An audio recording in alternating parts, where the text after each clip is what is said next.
Hello everyone, this is Sunil Jangra. Welcome back to the channel. तो आज की इस वीडियो के अंदर हम डिस्कस करेंगे chapter 5th class 12th physics का, जो कि है मैग्नेटिज्म एंड मैटर। जैसे कि आप सबको पता है कि बैटल बैच हमने स्टार्ट किया हुआ है एंड ये बैटल बैच की 13वीं क्लास रहने वाली है। ठीक है, तो इससे पहले की क्लासेस वो प्लेलिस्ट बनी हुई है, लिंक आपको डिस्क्रिप्शन बॉक्स में मिल जाएगा, या फिर अलग से भी प्लेलिस्ट आप सर्च कर सकते हैं चैनल पर आकर। बैटल बैच की प्लेलिस्ट बिल्कुल मिल जाएगी आपको एंड उसमें अब तक के जितने चैप्टर उनके मोस्ट इंपॉर्टेंट क्वेश्चन सारे आपको वहाँ पर करवा दिए गए हैं। ठीक है, तो आज करेंगे magnetism and matter and fast revision एक ये वीडियो रहने वाला, मतलब बहुत जल्दी इस चैप्टर को रिवाइज कर दिया जाएगा according to your syllabus, according to your 2021 course. इस चैप्टर को रिवाइज करवाया जा रहा है एंड इसकी पीडीएफ के लिए आप टेलीग्राम चैनल है जिसका लिंक आपको description box and chat box दोनों मिल जाएगा। सुनील जांगड़ा सर के नाम से है टेलीग्राम चैनल, उसको ज़रूर ज्वाइन कर लेना, क्योंकि क्लास के बाद या जैसे ये वीडियो अपलोड होता है यूट्यूब के ऊपर, मैं इसका पीडीएफ टेलीग्राम चैनल पर अपलोड कर देता हूँ, तो वहाँ से आप ले सकते हैं पीडीएफ को एंड अच्छे तरीके से पढ़ सकते हैं। तो चलिए शुरू करते हैं आज की fast revision chapter number 5th magnetism and matter. ठीक है, तो सबसे पहले जो टॉपिक हमारे पास आता है वो कौन सा आता है, वो आता है भी मैग्नेट। वैसे तो देखो इस चैप्टर में से मोस्टली क्या पढ़ना, आपको सिर्फ अर्थ मैग्नेटिज्म पढ़ना है और ज़्यादा कुछ इसमें अब नहीं बचा है, तो फिर भी थोड़ा बेसिक जो है उसको पढ़ते हैं। मैग्नेट क्या होता है, देखिए a magnet is a material. Simple सी बात है कि मैग्नेट जो होता है एक मटीरियल होता है, या फिर आप बोल सकते हो कि एक ऑब्जेक्ट होता है जो क्या करता है, मैग्नेटिक फील्ड को प्रोड्यूस करता है। मैग्नेट होता है, ठीक है, उसको आप एक ऑब्जेक्ट बोल सकते हो या फिर एक मटीरियल बोल सकते हो जो क्या करता है, जो मैग्नेटिक फील्ड बनाता है। ठीक है, सिंपल लैंग्वेज, सिंपल भाषा में पढ़ते हैं। ठीक है, आगे देखिएगा, the magnetic field is invisible but is responsible for most notable property of magnet. देखिए जो हमने बोला कि जो मैग्नेट है वो एक मटेरियल है जो क्या प्रोड्यूस करता है, जो प्रोड्यूस करता है मैग्नेटिक फील्ड को। तो ये मैग्नेटिक फील्ड क्या है, मैग्नेटिक फील्ड इनविजिबल होता है, हमें दिखता नहीं है, लेकिन जो इसका इफेक्ट होता है ना, मतलब जो इसका प्रभाव होता है वो, मतलब वो कह सकते हो कि प्रभावशाली है ये बिल्कुल। ठीक है, मतलब इसके इफेक्ट को आप इग्नोर नहीं कर सकते। ठीक है, तो वही बोला है most notable property of magnet, मतलब मैग्नेट की ये मोस्ट नोटेबल प्रॉपर्टी होती है जिसको आप नेग्लेक्ट नहीं कर सकते। सारा काम यही है, मतलब मैग्नेटिक फील्ड ही है मेनली मैग्नेट के अंदर। चलिए, तो मैग्नेट हो गया कि मैग्नेट क्या होता है। अगर बात करें हम मैग्नेटिक फील्ड लाइंस की, ठीक है, मैग्नेटिक फील्ड लाइंस क्या होती है, सिंपली कि मैग्नेटिक फील्ड लाइंस जैसे हमने पहले इलेक्ट्रिक फील्ड लाइंस पढ़ी हैं, तो मैग्नेटिक फील्ड लाइंस क्या होती है, इमेजिनरी लाइंस होती हैं। Magnetic field lines are imaginary lines which give pictorial representation. मतलब सर क्या बता रहे हो आप, ये अभी आप बोल रहे हो कि इमेजिनरी होती हैं, फिर ये दिखती कैसे, भैया इनका इफेक्ट देखा जाता है। ठीक है, these are imaginary line which give pictorial representation, मतलब एक पिक्चर, एक चित्र की तरह इनकी जो है रिप्रेजेंटेशन आप कर सकते हो। एंड उसको आप कैसे करते हो, जैसे कि आप एक मैग्नेट लो, एक A4 साइज़ का पेपर लो एंड उसको A4 साइज़ के पेपर को मैग्नेट के ऊपर रख दो, बार मैग्नेट के ऊपर, एंड उसके ऊपर आप आयरन फिलिंग करो। आयरन फिलिंग समझते हो ना, कि आयरन का चूर्ण जो होता है उसको डालो, तो आपको दिखेगा कि जो शेप बनेगी वो हूबहू इस तरीके से होगी जैसी ये यहाँ पर बनी हुई है, जैसी ये यहाँ पर बनी हुई है। ठीक है, तो ये जो है रिप्रेजेंटेशन ये पिक्टोरियल है, मतलब चित्र में बना ली गई है अभी। ठीक है, magnetic field inside and around the magnet हम यहाँ पर शो कर सकते हैं। क्लियर है कि मैग्नेटिक फील्ड लाइन क्या है, इनविजिबल है, बट हम इनको एक चित्र में उतार सकते हैं, चाहे वो मैग्नेट के आउटसाइड में हो चाहे वो इनसाइड में हो। क्लियर है, तो देखो यहाँ पर नॉर्थ से जो फील्ड लाइन्स है वो निकल रही हैं, नॉर्थ से जो फील्ड लाइन्स है वो निकल रही हैं एंड साउथ में एंटर कर रही हैं। साउथ में क्या कर रही है, एंटर कर रही है, मतलब आउटसाइड द मैग्नेट लाइन चलती है नॉर्थ से साउथ, लाइन चलती है नॉर्थ से साउथ, जैसा कि आपको ये यहाँ पर दिख भी रहा है, ये देखिए नॉर्थ से साउथ चल रही है, लेकिन इनसाइड द मैग्नेट ये साउथ से नॉर्थ चलती है। कहाँ से कहाँ चलती है, साउथ से नॉर्थ चलती हैं। क्लियर है भाई, ठीक है, तो ये होता है मैग्नेटिक फील्ड लाइंस। अब मैग्नेटिक फील्ड लाइंस पे जो आगे का टॉपिक आता है वो कौन सा है, मैग्नेटिक फील्ड लाइंस पे जो नेक्स्ट टॉपिक है वो हमारा है भाई उसकी प्रॉपर्टी, क्योंकि प्रॉपर्टी बहुत ज़रूरी है। अगर प्रॉपर्टी कर लेते हो तो मतलब आपका नंबर जो है मतलब कटेगा नहीं। क्यों नहीं कटेगा, क्योंकि प्रॉपर्टी पर भी क्वेश्चन आ जाता है। चलिए, तो प्रॉपर्टीज़ की अगर हम बात करें कि प्रॉपर्टी कौन कौन सी होती है, तो पहली प्रॉपर्टी देखिए भाई, these lines form continuous close loop. अभी मैंने बोला था कि ये आपके पास एक बार मैग्नेट है जो कि ये नॉर्थ ये साउथ, फील्ड लाइंस नॉर्थ से चलेंगी और साउथ में एंटर कर जाएंगी, बट इनसाइड साउथ से नॉर्थ की तरफ चलती है। तो देखो ना, ये क्लोज लूप बना दिया, तो यहाँ पर हम सिंपली बोल सकते हैं These line forms continuous closed loop. These line forms continuous closed loop. Clear है भाई? तो फर्स्ट हो गई। सेकंड की बात करते हैं। The tangent to the magnetic field line at a particular point gives the direction of the field at that point. जैसे मान लीजिए ये मैग्नेटिक फील्ड लाइन जा रही है इस तरीके से, ऐसे जा रही है, ठीक है। तो किसी एक पर्टिकुलर पॉइंट पर आप टेंजेंट ड्रॉ कर दो in the direction of electric field, तो आपको डायरेक्शन मिल जाएगी किसकी? इलेक्ट्रिक फील्ड नहीं, मैग्नेटिक फील्ड। किसकी मिल जाएगी भी डायरेक्शन? आपको फील्ड की डायरेक्शन मिल जाएगी उस पॉइंट पर। इस पॉइंट पर आपको फील्ड की डायरेक्शन मिल जाएगी। जैसे हम इलेक्ट्रिक फील्ड में पढ़ते थे वैसे ही यहाँ पे पढ़ना है कि जो मैग्नेटिक फील्ड लाइंस हैं उन पे अगर किसी भी पॉइंट पे आप डायरेक्शन लेना चाहते हो तो टेंजेंट ड्रॉ कर दो बस in the direction of electric field. तो ये हुई हमारी सेकंड प्रॉपर्टी। थर्ड प्रॉपर्टी की बात करते हैं। थर्ड प्रॉपर्टी हमारे पास, larger the density of lines stronger will be the magnetic field. Common सी बात है। डेंसिटी का मतलब कि वहाँ पर क्या है कि जो फील्ड लाइंस होंगी वो बहुत ज़्यादा होंगी। फील्ड लाइंस की होंगी ज़्यादा होंगी, मतलब यहाँ देखो, यहाँ पे फील्ड लाइंस बहुत ज़्यादा है, यहाँ तो दूर दूर है, यहाँ फिर भी ज़्यादा है, मतलब पास पास होंगी, बिल्कुल सटी हुई होंगी आपस से। तो वहाँ पर जो फील्ड होगा वो कैसा होगा? स्ट्रॉन्गर होगा। कैसा फील्ड होगा? वो स्ट्रॉन्गर फील्ड होने वाला है भाई। सिंपल है। चलिए, तो थर्ड प्रॉपर्टी हुई। फोर्थ की बात करते हैं। These lines do not intersect one another, मतलब ये एक दूसरे को इंटरसेक्ट नहीं करती। वही केस है कि अगर इंटरसेक्ट करेंगी तो एक ही पॉइंट से दो डायरेक्शन मिल जाएंगी मैग्नेटिक फील्ड की, जो कि पॉसिबल नहीं है। तो ये थी आपकी प्रॉपर्टीज़ ऑफ मैग्नेट या फिर मैग्नेटिक फील्ड, ठीक है। आगे आपके पास जो टॉपिक आता है, ज़्यादा बड़ा टॉपिक नहीं है, मैग्नेटिक डाइपोल मूवमेंट आता है। मैग्नेटिक डाइपोल मूवमेंट वैसे तो हमने सर्कल के केस में, मतलब सर्कुलर लूप के केस में पढ़ा हुआ है कि अगर करंट एंटी क्लॉकवाइज जा रहा है तो ये नॉर्थ की तरह बिहेव करता है, अगर करंट क्लॉकवाइज जा रहा है तो ये साउथ की तरह बिहेव करता है, ठीक है। एंड उस टाइम जो हम मैग्नेटिक मूवमेंट लिखते हैं वो आई ए से लिखते हैं, मतलब करंट और एरिया से लिखते हैं, अगर हम सर्कुलर लूप की बात कर रहे होते हैं। एंड जो इसकी डायरेक्शन होती है वो साउथ से नॉर्थ होती है। कहाँ से कहाँ होती है? साउथ से नॉर्थ होती है। तो ऐसा ही कुछ होता है मैग्नेटिक डाइपोल मूवमेंट, बट यहाँ पे थोड़ी सी कहानी चेंज हो जाती है। जैसे हम इलेक्ट्रिक डाइपोल पढ़ते हैं वैसे ही हम यहाँ पे मैग्नेटिक डाइपोल को पढ़ रहे होंगे। कैसे? देखो, एक सिंपल सी चीज़ है। यहाँ पे हमने एक बार मैग्नेट लिया जो कि इस तरीके से है, ठीक है। ये आपके पास बार मैग्नेट ये बना दिया हमने। यहाँ पे है साउथ, यहाँ पे है नॉर्थ। इसकी एक अपनी मैग्नेटिक पोल स्ट्रेंथ होगी, यहाँ पर एक पोल स्ट्रेंथ होगी, ठीक है। इनके बीच में कुछ ना कुछ एक डिस्टेंस होगा, तो ये 2L हो गया। एक को ये नेगेटिव लिख रहा है, एक को पॉजिटिव लिख रहा है। नेगेटिव मतलब जैसे नेगेटिव चार्ज से फील्ड अंदर आता है और पॉजिटिव से बाहर निकलता है, यहाँ पे नॉर्थ से बाहर निकलेगा, ठीक है। तो यहाँ पे मैग्नेटिक मूवमेंट लिखेंगे capital M, any pole strength into dipole length. जैसे हम वहाँ पे करते थे एनी चार्ज मीन्स उसका मैग्नीट्यूड करते थे इंटू 2A कर देते थे। सेम उसी की तरह है ये क्वेश्चन भी, सेम उसी की तरह है ये टॉपिक, ये क्वेश्चन। तो मतलब यहाँ पे मैग्नेटिक डाइपोल मूवमेंट जो है उसको हम कैपिटल M से शो करते हैं। Small m is showing here the pole strength. क्या शो करता है यहाँ पे? पोल स्ट्रेंथ शो करता है। एंड 2L जो है वो क्या शो कर रहा है? डाइपोल लेंथ को शो कर रहा है। जो 2L है यहाँ पर देखिए, ये जो 2L है ये किसको शो कर रहा है? ये डाइपोल लेंथ को शो कर रहा है। एंड डायरेक्ट करते हैं इसको कहाँ से कहाँ, मतलब इसकी जो डायरेक्शन होती है साउथ से नॉर्थ होती है। मैग्नेटिक डाइपोल मूवमेंट की direction of magnetic dipole movement वो कहाँ से कहाँ होती है?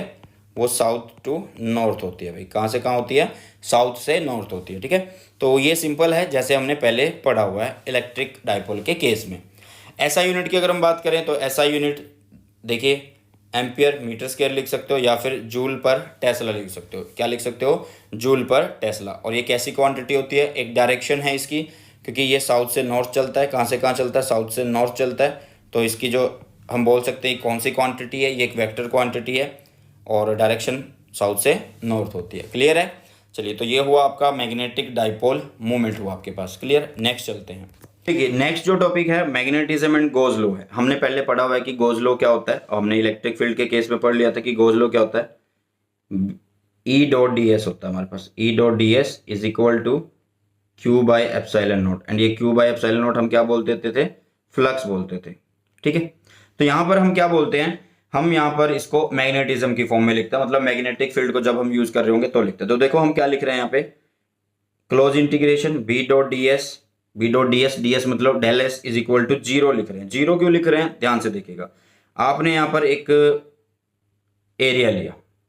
क्या लिया? यहाँ पे एक एरिया लिया। इस एरिया में से मैग्नेटिक फील्ड जा रहा है, इस तरीके से जा रहा है कि जो इस एरिया का एरिया वेक्टर है जिसको हम डेल एस बोल रहे हैं वो इसके साथ एक थीटा एंगल बनाता है, ठीक है। एंड इस पे हमने एक छोटा सा एरिया एनक्लोज किया कि जिसमें से हम चेक कर रहे हैं कि कितनी मैग्नेटिक फील्ड लाइंस जो है क्रॉस करके जा रही है। तो यहाँ पर फ्लक्स कितना होगा भाई, अगर हमने एरिया क्लोज कर लिया है तो फ्लक्स कितना होगा, तो यहाँ पे जो नेट फ्लक्स होगा, the net magnetic flux through any close surface is always zero. क्यों होगा, ऐसा क्यों होगा, क्योंकि भाई जो जितना फ्लक्स इनकमिंग हो रहा होगा उतना ही आउट गोइंग होगा, मतलब जितनी number of magnetic field lines enter हो रही होंगी उतने ही number of magnetic field lines out हो रही होंगी। तो दैट्स वाई जो फ्लक्स होगा वो जीरो होगा, और यहाँ पे हम क्या लिख देते हैं, जीरो लिख देते हैं। This law suggest that the number of magnetic field line leaving any close surface is always equal to the number of magnetic field lines entering it. समझ में आ गया कि जो क्लोज सरफेस है उसमें जितनी number of electric field lines entering कर रही होंगी, एंटर कर रही होंगी, उतनी ही लीव कर रही होंगी। सिंपल है। तो यही मैंने आपको पहले से बता दिया था। आपका टॉपिक हुआ मैग्नेटिज्म एंड गॉस लॉ। अब आगे चलते हैं, मोस्ट इंपॉर्टेंट टॉपिक जो पूरा चैप्टर इस पे कंसंट्रेट होता है, अर्थ एज ए मैग्नेट। माना गया है कि जो अर्थ है वो एज ए मैग्नेट की तरह बिहेव करता है, बट क्यों करता है उसका रीजन प्रॉपर ढंग से हम एक्सप्लेन नहीं कर पाए, मतलब जो साइंटिस्ट है वो बता नहीं पाए। बट कुछ थ्योरीज हैं जो आपको पढ़नी है, एंड वो कुछ थ्योरीज अब ऊपर ऊपर से पढ़ लो वो ज्यादा अच्छा रहेगा, ठीक है। तो यहाँ पर देखिएगा, सबसे पहले क्या बोला गया है, earth behave like a magnet whose north pole is somewhere close to the geographical south pole and magnetic south pole is close to the geographical north pole. ये है क्या सर, ये क्या बोल दिया आपने। देखो भाई, होता क्या है कि आपके पास अर्थ बोला गया है कि ये अर्थ है, ठीक है। इस अर्थ के अंदर हमारी जो अर्थ है इसका ये N G is the geographic north pole. ये क्या है, जियोग्राफिक नॉर्थ पोल है। एंड ये है इसका साउथ, मतलब जियोग्राफिक साउथ पोल। होता क्या है कि जब भी आप कोई भी नीडल लेते हो या बार मैग्नेट लेते हो, उसको बीच में से बांध के, बीच में से टाइट करके उसको जब लटकाते हो, फ्रीली ऐसे लटकाते हो, तो होता क्या है, जो मैग्नेट है उसका नॉर्थ अर्थ के नॉर्थ में रुकता है एंड साउथ जो वो अर्थ के साउथ में रुकता है। ऐसा क्यों होता है, ऐसा इसलिए होता है क्योंकि अंदर अर्थ के अंदर ये माना गया है कि एक बहुत बड़ा मैग्नेट पड़ा है, इस तरीके से पड़ा हुआ है, इस तरीके से पड़ा हुआ है कि यहाँ पे है क्या, साउथ है, एंड यहाँ पे क्या है, नॉर्थ है। यहाँ पे क्या है, नॉर्थ है, ठीक है। बट इसको बोला जाता है क्या, देखो मैंने बोला यहाँ पे साउथ है एंड यहाँ पे नॉर्थ है, बट यहाँ पे लिखा क्या हुआ है, NM लिखा हुआ है। ये NM क्यों लिखा हुआ है, ये मैग्नेटिक नॉर्थ अकॉर्डिंग टू, इसके अकॉर्डिंग हम लिख रहे हैं, क्योंकि देखो फील्ड लाइन्स एंटर कर रही हैं, फील्ड लाइन्स एंटर कर रही हैं, तो यहाँ पर कॉमन सी बात है कि अंदर है साउथ, यहाँ पे कॉमन सी बात है कौन है, नॉर्थ। ये तो सिर्फ एक नोटेशन है, इस साउथ के चक्कर में हम इसको VS लिख रहे हैं और कुछ नहीं, ठीक है। एंड देखिएगा, हमने बीचों बीच एक लाइन निकाल दी यहाँ से, अर्थ के बीचों बीच, मतलब जो एक्सिस ऑफ रोटेशन है, ये हमारा क्या है, axis of rotation, axis of rotation है ये आपके पास, ठीक है। तो इस एक्सिस ऑफ रोटेशन पर हमारी अर्थ घूमती है, ठीक है। इसको बोलते हैं हम जियोग्राफिक एक्सिस। क्या बोलते हैं इसको, जियोग्राफिक एक्सिस बोलते हैं, जियोग्राफिक एक्सिस बोलते हैं। इस के अकॉर्डिंग हमने क्या किया, अपनी अर्थ को 2 पार्ट्स में डिवाइड कर लिया इस तरीके से, मतलब बीचों बीच कट। तो इस कट को बोलते हैं क्या, जियोग्राफिक इक्वेटर। एंड जो अंदर मैग्नेट पड़ा हुआ है, जो अंदर क्या पड़ा हुआ है, मैग्नेट पड़ा हुआ है, उसमें भी हमने एक लाइन इस तरह से निकाल दी। इस सीधी लाइन को हम क्या बोलेंगे, मैग्नेटिक एक्सिस बोलेंगे। इसको क्या बोलेंगे, मैग्नेटिक एक्सिस बोलेंगे, मैग्नेटिक एक्सिस हम बोलने वाले हैं, ठीक है। अब इस मैग्नेटिक एक्सिस के अकॉर्डिंग फिर हमने अर्थ को कट कर दिया 2 पार्ट में, इक्वल 2 पार्ट में। तो ये हुआ क्या, इक्वेटर। कौन सा इक्वेटर, मैग्नेटिक इक्वेटर। कौन सा इक्वेटर हुआ ये आपके पास, मैग्नेटिक इक्वेटर हो गया। क्लियर है, इतनी चीज समझ में आई। अब देखो आगे की तरफ चलते हैं। अब क्या बोला गया था, in outer core of earth iron, nickel and small quantities of other metals are present in molten form and flow in a defined path. मतलब क्या बोला गया कि जो आउटर कोर होता है अर्थ का, उसमें iron, nickel and small other quantities जो हैं वो मोल्टन फॉर्म में प्रेजेंट होती हैं एंड वो एक डेफिनेट पाथ में फ्लो करती हैं। This flow of liquid iron and other metals generate electric current which in turn produce magnetic field. दूसरी थ्योरी ये है, ये मतलब आप इसको सेकंड थ्योरी बोल सकते हो, ठीक है। एक थ्योरी ये है, एक पहले हमने पढ़ ली कि मैग्नेट रखा हुआ है। एक थ्योरी ये है कि भाई मोल्टन पार्ट में कौन अवेलेबल है, आयरन, निकल और अदर जो क्वांटिटीज जो हेल्प करते हैं करंट बनाने में, एंड वो फ्लो कर रही हैं। फ्लो होने की वजह से करंट बन रहा है, करंट की वजह से मैग्नेटिक फील्ड बन रहा है। ठीक है, तो ये दो थ्योरी है कि earth as a magnet behave करता है। लेकिन आगे की तरफ चलते हैं, और भी हमारे पास आता है मैग्नेटिक एलिमेंट।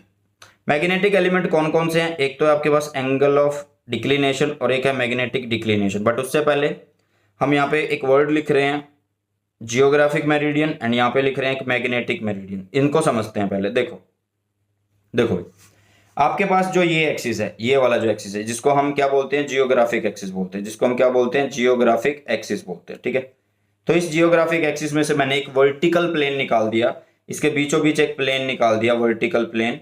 ठीक है, बीचों बीच एक प्लेन निकाल दिया, उस प्लेन को बोला जाता है जियोग्राफिक मेरिडियन। सेम हमने क्या किया? सेम हमने एक वर्टिकल प्लेन पास कर दिया, किसमें से? मैग्नेटिक एक्सिस के बीचों बीच। ठीक है, तो जब आप इस मैग्नेटिक एक्सिस के बीचों बीच एक प्लेन को पास कर रहे होंगे तो उसको बोलते हैं मैग्नेटिक मेरिडियन बोलते हैं। सॉरी, क्या बोलते हैं भाई? मैग्नेटिक मेरिडियन बोलते हैं। क्लियर है? क्या बोलते हैं इसको? मैग्नेटिक मेरिडियन बोलते हैं। ओके, चलिए, तो ये चीज क्लियर होगी कि मैग्नेटिक मेरिडियन क्या है? सिंपली वर्टिकल प्लेन है जो हम पास कर रहे हैं, किसमें से? एक बार जियोग्राफिक एक्सिस में से और एक मैग्नेटिक एक्सिस में से। चलिए, अब आगे देखिए इन्होंने क्या बोला है। तो इस तरीके से हमें ये शेप मिल जाएगी, ये एक प्लेन और ये एक प्लेन। मतलब ये जैसे कॉपी के दो पेज होते हैं, इस तरीके से आपको प्लेन मिल गए। ये आपका जियोग्राफिक मेरिडियन हो गया, ये आपका मैग्नेटिक मेरिडियन हो गया। अब एक बात बताओ, जो मैग्नेटिक मेरिडियन है वो एक प्लेन मतलब उसमें से हमने एक वर्टिकल प्लेन पास कर दिया, वो किस में से पास किया भाई? मैग्नेट में से तो पास किया है। किस में से पास किया? मैग्नेट में से। तो कॉमन सी बात है कि जो हमारा फील्ड होगा वो सारा इसी एक प्लेन के ऊपर होगा, और वो दो तरीके से होगा कि इधर आपका हॉरिजॉन्टल, इधर आपका वर्टिकल। क्लियर है? तो इन्हीं पे बेस हम करते हैं अब क्या? एंगल ऑफ डिक्लिनेशन क्या होता है? देखो भी, एंगल ऑफ डिक्लिनेशन को शो करते हैं किससे? अल्फा से। होता है क्या ये एंगल होता है किस किस के बीच में? जियोग्राफिकल मेरिडियन के बीच में एंड मैग्नेटिक मेरिडियन के बीच का। क्लियर है? किस किस के बीच का? ये जियोग्राफिक मेरिडियन के बीच का एंड मैग्नेटिक मेरिडियन के बीच का क्या होता है? ये एंगल होता है। तो ये हुआ आपका फर्स्ट। सेकंड की बात करते हैं, मैग्नेटिक इंक्लिनेशन और डिप। मैग्नेटिक इंक्लिनेशन और डिप की अगर बात करें, देखो मैग्नेटिक इंक्लिनेशन और डिप में होता क्या है? हमने अभी बोला कि यहां पर होगा इसका हॉरिजॉन्टल, यहां पर होगा वर्टिकल कंपोनेंट, और यहां पर होगा रिजल्टेंट। तो भाई अर्थ का हॉरिजॉन्टल कंपोनेंट, अर्थ के मैग्नेटिक फील्ड का हॉरिजॉन्टल कंपोनेंट जो इधर, जिसको हम एच ई बोल रहे हैं, एंड जो वर्टिकल कंपोनेंट जिसको हम वी ई बोल रहे हैं, vertical component of earth, horizontal component of अर्थ। ठीक है, इधर तो इनका रिजल्टेंट इधर जा रहा है। तो भाई हॉरिजॉन्टल और रिजल्टेंट के बीच में जो एंगल होता है, ये एंगल, इसको बोलते हैं क्या? इसको बोलते हैं मैग्नेटिक इंक्लिनेशन, और या फिर हम बोलते हैं इसको डिप। क्या बोलते हैं? डिप बोलते हैं। मैग्नेटिक इंक्लिनेशन या फिर हम इसको बोलते हैं डिप। ठीक है, तो ये हुआ आपके पास एंगल ऑफ डिक्लिनेशन, ये हुआ आपके पास एंगल ऑफ इंक्लिनेशन या फिर डिप हुआ। ठीक है, चलिए आगे देखिए, आपके पास आता है horizontal component of earth magnetic field. Horizontal कैसे निकालेंगे? अरे कॉमन सी बात है भाई, ये अगर आपको निकालना है, ये देखो यहाँ एंगल बन रहा है, डेल एंगल बन रहा है, तो आप कौन सा कंपोनेंट लोगे? कोस कंपोनेंट लोगे। तो कोस बेस कितना है? Base is H E. नीचे हाइपोटेनस, हाइपोटेनस क्या आएगा? बी आ जाएगा। ये जो रिजल्टेंट होगा वो यहाँ पर आ जाएगा। ठीक है, तो मतलब यहाँ पर आपके पास क्या आ गया? H E is equal to B E cos del आ गया। ठीक है, सेम आप निकाल सकते हो किसको? वर्टिकल कंपोनेंट को, जिसमें हम क्या करेंगे? V E is equal to B E sine del कर देंगे। क्या कर देंगे? साइन डेल कर देंगे। ठीक है, जैसा कि यहाँ पे दिया हुआ है। क्लियर है? चलिए, तो इससे आगे रिलेशन आता है आपके पास, relation between horizontal and vertical component of earth magnetic field and angle of dip is given by. देखो ध्यान से, relationship between horizontal and vertical component of earth magnetic field and angle of dip is given by. देखो horizontal इस तरीके से दिया, vertical इस तरीके से दिया। तो अब हम क्या कर रहे हैं? इन दोनों के बीच का एक रिलेशन निकाल रहे हैं। तो हम इनको डिवाइड कर देते हैं। जैसे ही हम डिवाइड करते हैं तो हमें एक रिलेशन मिल जाता है कि जो वी ई है, मतलब वर्टिकल कंपोनेंट, नीचे आएगा आपके पास हॉरिजॉन्टल कंपोनेंट ऑफ अर्थ, वो किसके इक्वल है? वो टेन ऑफ डेल के इक्वल है। मतलब टेंजेंट आ जाता है किसका? डेल का। एंड ये किसको शो करता है? ये डायरेक्शन को शो करता है, direction of resultant, direction of resultant. Clear है? चलिए, तो बस यही था इस लेक्चर में। बहुत छोटा सा हमारा ये लेक्चर था। मैंने पहले बोला था कि आपके बोर्ड एग्जाम 2021 के लिए जितना आपके कोर्स में अवेलेबल है इस चैप्टर के अंदर, वो सारा आपको यहाँ पर रिवाइज करवाया जाएगा। तो ये सारा रिवाइज करवा दिया गया है। एंड जैसा कि मैंने आपको बोला है कि जो इस लेक्चर की मीन्स को बैटल बैच 13 की जो पीडीएफ होगी वो आपको टेलीग्राम चैनल पर जो है सेंड कर दी जाएगी, मिल जाएगी। वहां पर उसको ले लीजिएगा एंड ज्वाइन कर लीजिएगा टेलीग्राम चैनल को, क्योंकि जितने भी लिंक, जितने भी पीडीएफ, जितने भी नोट्स होते हैं सारे आपको वहां पर मिलते हैं। एंड चलिए इसी के साथ बैटल बैच की 13th क्लास को करते हैं खत्म। एंड आई होप कि आपको मजा आ रहा होगा बैटल बैच में। बहुत अच्छे ढंग से हम पढ़ रहे हैं, एक फास्ट वे में, छोटी छोटी वीडियोस के थ्रू हम रिवीजन कर रहे हैं। चलिए इसी के साथ इस वीडियो को, सेशन को करते हैं समाप्त। मिलते हैं हमारी नई वीडियो में। Thanks for the watching, God bless you all, have a nice day, bye bye, take care.